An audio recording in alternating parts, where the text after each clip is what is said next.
Bonjour à tous et à toutes. Donc, je vais vous présenter ce nouveau qui n'est plus tellement nouveau, diagnostic, qui a un nom à rallonge portant sur la gestion des produits, équipements, matériaux et déchets issus de la démolition ou rénovation significative des bâtiments. On dira, et on dit d'ailleurs plus familièrement, DPEMD, voilà, qui remplace le fameux DGDD, le diagnostic gestion des déchets de démolition, qui avait été mis en place en 2012. Voilà. Donc, on va voir le contexte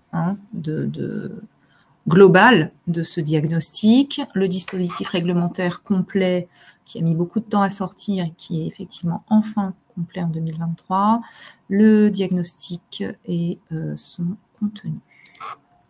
Donc, le contexte global, c'est un constat du fait que dans le secteur du bâtiment, tous les ans, c'est-à-dire nous, vous, tous nos chantiers génèrent 46 millions de tonnes de déchets, dont 51% sont issus de la démolition. On a 36% issus de la rénovation et une petite part issue de la construction neuve. Voilà. Donc là, le diagnostic des PEMD, il est vraiment axé. Il était axé à l'origine sur la démolition seule ou une restructuration qui comportait une part significative de démolition. On élargit aujourd'hui le spectre à tout ce qui est rénovation. Voilà. L'idée, c'est de générer moins de déchets au sens strict du terme, sachant que ces déchets sont catégorisés, c'est un petit rappel là qu'on vous fait, sont catégorisés en déchets inertes, qui sont effectivement la plus grosse part de ce qu'on génère sur un chantier de démolition ou de rénovation. On a une vingtaine de pourcents de déchets non dangereux, mais qui ne seront pas inertes, et une toute petite part, excusez-moi, de déchets dangereux, voilà, qui eux sont à traiter vraiment de manière particulière.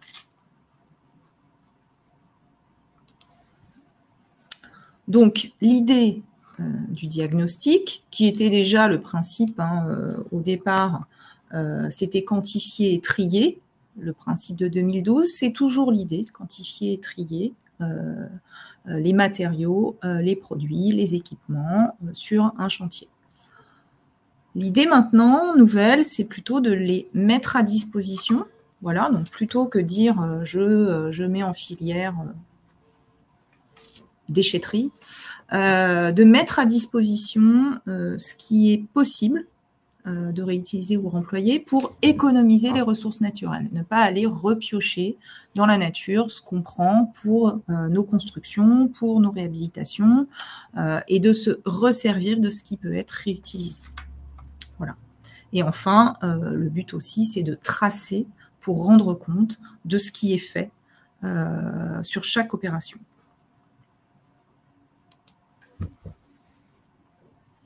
Donc, dans ce cadre-là, on a un dispositif réglementaire qui a été modifié, complété, élargi entre les années 2015 et enfin depuis le premier DGDD, entre les années 2012 et aujourd'hui, voilà, pour arriver à ce dispositif complet. L'arrêté qui était attendu pendant plus d'un an pour terminer la mise en place du dispositif est paru fin avril 2023 de cette année donc. C'est un arrêté du 26 mars, donc il y a eu un temps de validation et certainement de signature assez long là-dessus. Voilà, mais au moins on a un dispositif qui est complet, on a un arrêté qui précise certaines choses, malgré qu'il soit assez court. Voilà, donc on a un arrêté avec 7 articles et 2 annexes. Donc les 2 annexes, ce sont des formulaires qui viennent compléter le dispositif et le diagnostic. Donc un formulaire de diagnostic CERFA 16287 qui est à déposer avec le contenu du diagnostic. Voilà. Donc, il a une notice explicative qui est très imposante, et puis un formulaire de récollement, CERFA 16288, et sa notice également qui est à déposer en fin de chantier. Ça, on va le voir à la suite. Donc, je vous rappelle les conditions d'éligibilité d'une opération. On ne parle plus de bâtiment, on parle d'opération. Voilà, une opération peut concerner plusieurs bâtiments. La première condition, donc on a deux conditions cumulatives, c'est en premier la nature des bâtiments concernés, donc soit mon opération regroupe un ou plusieurs bâtiments dont la surface cumulée de plancher est supérieure à 1000 m², ou bien, mais à la limite, je peux même avoir les deux, hein, ou bien j'ai dans mon opération des bâtiments ou un seul qui a hébergé une ou plusieurs substances dangereuses ou une activité agricole, industrielle, de commerce ou de siège d'utilisation, fabrication, distribution de substances dangereuses. Donc tout ça est un spectre très large. Ça, pour le coup, on n'a pas modifié les critères sauf la notion d'opération. C'est-à-dire que la notion de surface existait déjà, la notion d'activité ou de stockage de substances dangereuses existait déjà, simplement on parlait de bâtiment, là aujourd'hui on parle d'opération avec une surface cumulée pour le critère surface ou un seul bâtiment qui a hébergé ses activités pour ce critère-là. Voilà, donc ça c'est la première condition. Et ensuite, soit c'est la nature et l'ampleur des travaux qui entrent en jeu et qui est une condition cumulative à la première, soit c'est une démolition qui est prévue, soit c'est une rénovation significative. Alors, une rénovation significative, qu'est-ce que c'est? Ça a été précisé justement dans cet arrêté, à savoir, donc une démolition, c'était déjà défini avant, hein, c'est au moins une démolition de la moitié de la surface de plancher. Voilà, des bâtiments concernés, pas seulement un seul. Si c'en est un seul, ben, il faut qu'à lui seul représente la moitié de la surface de plancher de mon opération, ou alors plusieurs bâtiments cumulés. Une rénovation significative, qu'est-ce que c'est?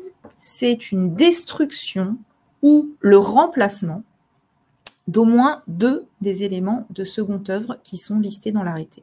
Donc, plus de la moitié de la surface cumulée des planchers ou des cloisons extérieures, mais attention, qui ne déterminent pas la résistance ou la rigidité de l'ouvrage. Donc voilà, ce n'est pas des planchers ou des murs porteurs qui sont concernés. Plus de la moitié de la surface cumulée. Plus de la moitié des huisseries extérieures, plus de la moitié de la surface cumulée des cloisons intérieures, plus de la moitié des installations sanitaires et plomberies, ou des installations électriques, ou des systèmes de chauffage. À partir du moment où je remplace plus de la moitié de, voilà, 2 de ces corps d'état, je suis concernée par la rénovation significative, tout simplement. Ça nécessite une petite étude de dossier par moment. Voilà.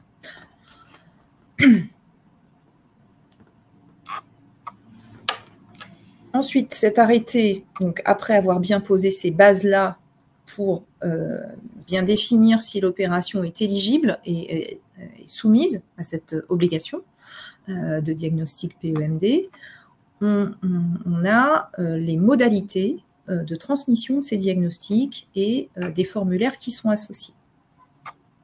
Donc, soit, alors cette obligation, elle incombe au maître d'ouvrage. Hein, c'est bien le maître d'ouvrage qui a la responsabilité du dépôt, du diagnostic et des formulaires sur la plateforme du CSTB, plateforme PEMD qui a été créée par le CSTB pour le compte du ministère. Voilà, vraiment à cet usage spécifique. Donc, les modalités de dépôt sont soit un envoi par messagerie à une adresse plateforme.pemd@cstb.fr. On envoie les documents en format électronique, donc le diagnostic et le formulaire, ou bien directement une saisie des informations sur la plateforme en elle-même. Sachant que à ce jour, Si ça n'a pas évolué, et après, a priori, ça ne serait pas d'actualité, on ne peut pas déverser, par exemple, un fichier Excel qui irait alimenter. Il faut saisir, ligne par ligne, chaque produit, équipement, matériaux qui est proposé au réemploi, puis l'ensemble des déchets, etc. Saisir ligne à ligne sur le site de la plateforme. Voilà. Donc cette saisie, elle peut être déléguée par le maître d'ouvrage, mais c'est quand même de sa responsabilité, même s'il peut donner mandat à un maître d'œuvre, au diagnostiqueur, à un AMO, c'est quand même sa responsabilité. Donc, le diagnostic de récolte, le formulaire de diagnostic, lui, doit être déposé avant la signature des devis ou la passation des marchés de travaux. Et le formulaire de récolement doit être déposé 90 jours maximum après l'achèvement des travaux. Voilà.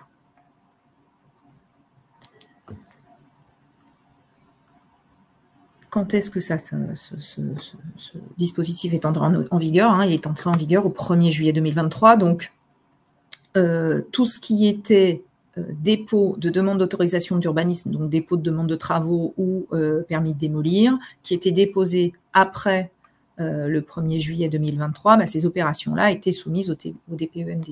Voilà. Donc, effectivement, entre le 29 avril et le 1er juillet, il fallait un peu pouvoir organiser son diagnostic pour pouvoir être dans le respect de ce nouveau dispositif après le 1er juillet. Voilà. Là, pour le coup, on est dedans depuis 2 mois. Normalement, tout est... on n'a plus d'opérations qui soient dans un statut un petit peu incertain. Là, maintenant, on est sûr qu'on est soumis à ce dispositif depuis 2-3 mois. Ce dispositif-là et ses obligations sont assortis de sanctions. Ça devient un petit peu maintenant des monnaies courantes. Je suis désolée de parler de choses qui fâchent, mais donc ne pas répondre à l'ensemble de ces obligations expose le maître d'ouvrage à une amende de 45 000 €, voire même à une peine d'emprisonnement maximale de 6 mois en cas de récidive. Voilà. Qui contrôle ça? Je vous avoue que je ne sais pas. Je ne sais pas quel organisme ou quelles entités contrôlent, si c'est l'inspection du travail, si c'est l'organisme décentralisé du ministère. Voilà. Malheureusement, pour l'instant, je ne maîtrise pas savoir qui fait la police. Voilà. Et puis, au titre de la réglementation sur la REP, le maître d'ouvrage a des objectifs réglementaires, mais là, on n'en parlera pas. C'est vraiment un sujet à part. La responsabilité élargie du producteur, elle concerne en premier lieu tout ce qui est fournisseur. Voilà. Côté maîtrise d'ouvrage, c'est un autre sujet. Mais à noter parce qu'on a beaucoup de réglementations aussi qui sortent là-dessus, donc ça risque d'évoluer dans le temps. Alors, le diagnostic en lui-même, il a un contenu qui est défini, donc dans des décrets qui ont modifié le Code de la construction et de l'habitation en 2021. C'est estimation de la nature, quantité, localisation, alors dans l'emprise de l'opération, de tout ce qui est matériaux, produits de construction, équipements constitutifs des bâtiments et leurs fonctions. Donc ça, c'est une nouveauté. C'est-à-dire que l'estimation de la nature, quantité, localisation, ça existait déjà dans le dispositif précédent de 2012. Simplement, on ne donnait pas leurs fonctions. Tout ce qui était équipement, par exemple, ou même les matériaux et produits. Par exemple, si j'ai une fonction de stabilité au feu, de coupe-feu, etc. Là, pour le coup, ça n'était pas une obligation de l'indiquer. Maintenant, on l'indique dans le DPEMD. On donne aussi une estimation de l'état de conservation ou du fonctionnement. Et attention, c'est un fonctionnement basique. Ça marche pas. On ne va pas dire si ça répond à... si ça répond à une réglementation, une exigence technique particulière. Non, c'est vraiment fonctionnement basique. Estimation de l'état de conservation, avec aussi des photos, voilà, pour prouver dans quel état sont les matériaux et effectivement appuyer la proposition qu'on peut faire derrière de réemploi, de recyclage ou de remise en circulation en tant que matière première, etc. Et puis, donc, à partir de là, tout ce qui, effectivement, peut être proposé, parce que ce sont des propositions, au réemploi ou au recyclage. On va donner donc ces indications-là. Et si on ne peut pas réemployer, alors je ne l'ai pas remis, mais on a un petit glossaire des termes employés. Le réemploi, c'est vraiment un réemploi dans les mêmes conditions que ce pour quoi le matériau ou le produit ou l'équipement a été conçu et mis en œuvre. Voilà, le réemploi, c'est vraiment à l'identique. À partir du moment où je ne réemploie pas, mon matériau, produit ou équipement repasse par le statut de déchet que je vais mettre en filière de recyclage ou de remise en état ou d'entretien maintenance, voilà, pour pouvoir le remettre en service, ou alors carrément de le revaloriser, le valoriser, pardon, en matière première ou en autre chose. Ça, c'est de la réutilisation. Je réutilise, ça veut dire je peux détourner la fonction première pour en faire autre chose. Voilà. La priorité étant bien évidemment mise sur le réemploi. Voilà. Et la notion de déchets, vraiment, en stockage, en installation de stockage, c'est vraiment la proposition ultime. Quand on a balayé toutes les autres possibilités de remettre dans le circuit de la construction ces équipements ou produits ou matériaux, voilà, c'est vraiment la solution ultime quand on a tout balayé et on ne peut pas vraiment utiliser autrement. Donc, à ce titre, on devra étudier toutes les filières locales. Alors, local, il n'y a pas de définition du local dans la réglementation. C'est un peu compliqué dans la mesure où il faut étudier les filières les plus proches possibles, mais selon ce qu'on cherche, selon ce qu'on a à proposer, on peut avoir des filières qui vont être loin. On peut avoir des entreprises qui reprennent certains matériaux, mais qui vont se trouver assez loin. Donc après, ça peut être une étude de voir s'il vaut mieux pas, bah, tant pis, proposer une autre piste pour ce matériau-là, plus proche. Voilà, c'est un peu une balance et une étude à voir si le jeu en vaut la chandelle vraiment de passer par cette filière-là, si elle est vraiment très éloignée, que ça nécessite du transport, de la circulation de camions, ou voilà. Donc c'est cette balance-là qui est un peu à étudier. Bien évidemment, il y a un échange à avoir avec le maître d'ouvrage pour savoir si lui n'a pas déjà un objectif, ou plusieurs, qui s'est fixé lui-même, pour réutiliser, réemployer sur une autre de ses opérations, ou bien sur la même. Voilà. Donc, voilà, la philosophie et la façon d'appréhender le diagnostic sera différente selon si on a des objectifs ou si le maître d'ouvrage n'en a pas. On doit aussi indiquer les précautions de dépôt et de stockage, les précautions de transport, les conditions techniques et économiques. Donc les conditions économiques, c'est ce que je vous disais, hein, c'est voir un petit peu si, selon la filière qu'on envisage, excusez-moi, selon la filière qu'on envisage, si c'est vraiment économiquement viable ou pas.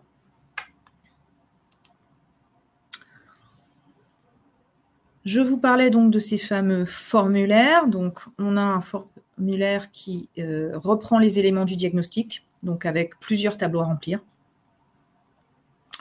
notamment celui-ci, hein, caractérisation des produits qui sont identifiés comme réemployables. Donc ça, c'est le premier qui est à renseigner, avec tout un tas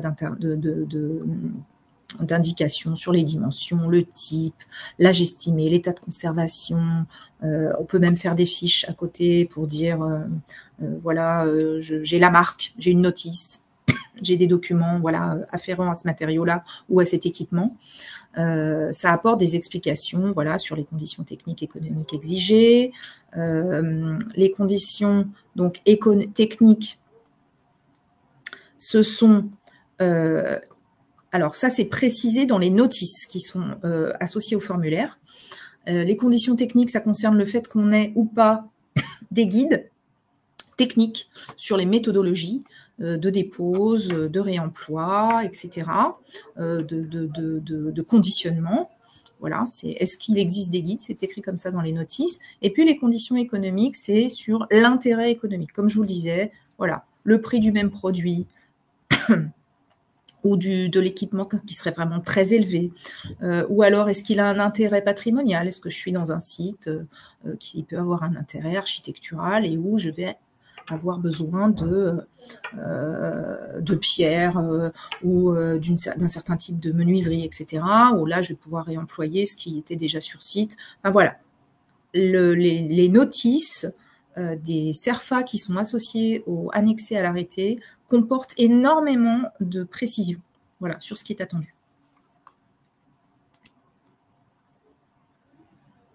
Donc, quand je vous disais les conditions techniques, ça concerne l'existence de guides. Par exemple, ça fait partie des recherches qu'on doit faire. On va chercher si on a un guide. Là, par exemple, ce sont des exemples. Hein, méthodologie du diagnostic et évaluation des performances pour le réemploi des briques.